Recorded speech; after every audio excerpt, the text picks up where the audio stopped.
For generations, the Hawaiian language thrived.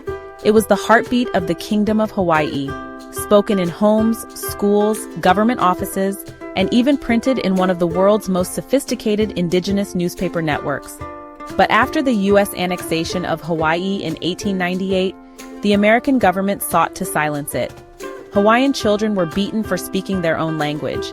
Parents were discouraged from passing it down, and in the span of a few decades, fluency in ʻŌlelo Hawaii, the language of the Hawaiian people, was nearly erased. But this was not the end of the Hawaiian language. Against all odds, a movement rose, a movement to restore, to revitalize, and to reclaim. This is the story of how a language was stolen and how it was brought back to life.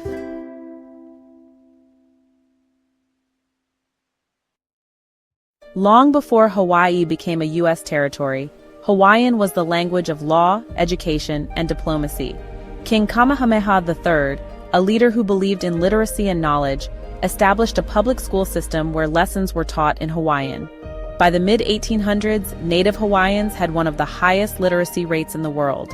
Newspapers like Ka Nupepa Kuokoa and Hawaii Holomua flourished, spreading Hawaiian literature, political discourse, and cultural knowledge across the islands. In 1896, just before Hawaii's annexation, the Republic of Hawaii, led by American business interests, passed a law banning the use of Hawaiian as a language of instruction in schools. With the overthrow of the Hawaiian monarchy and the forced imposition of U.S. rule, this law became a tool of assimilation.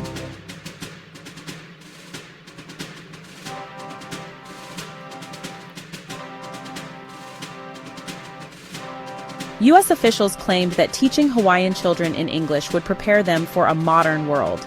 But the true motive was far more insidious. By erasing the language, they aimed to erase Hawaiian identity itself.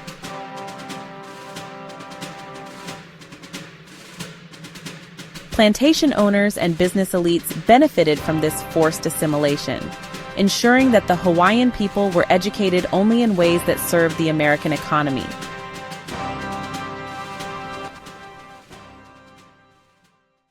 For speaking the only language they knew, Hawaiian children were punished.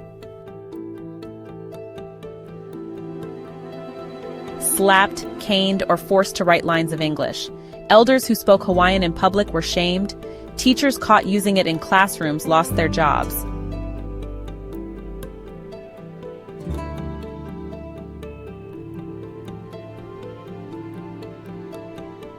Slowly, the language began to disappear from everyday life.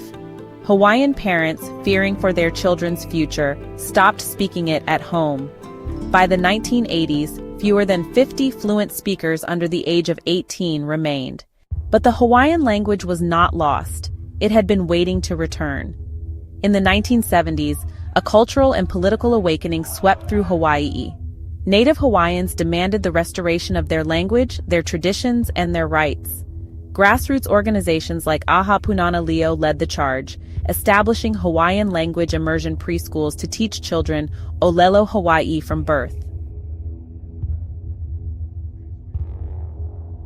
At the University of Hawaii, scholars like Dr. Larry Kimura and Dr. Puakea Nogelmeyer worked tirelessly to preserve and teach the language. Hawaiian language courses, television programs, and digital resources soon followed. Today, the Hawaiian language is once again being spoken in homes, schools, and government offices. The Hawaiian Language College at the University of Hawaii at Hilo trains new generations of teachers. Laws now protect Hawaiian as an official state language, and immersion schools have expanded across the islands. What was once nearly lost has been reborn. But the work is not finished. The fight to restore Hawaiian is not just about words. It is about history, identity, and the right of a people to exist on their own terms. Hawaii once had its language stolen. Now its people are taking it back.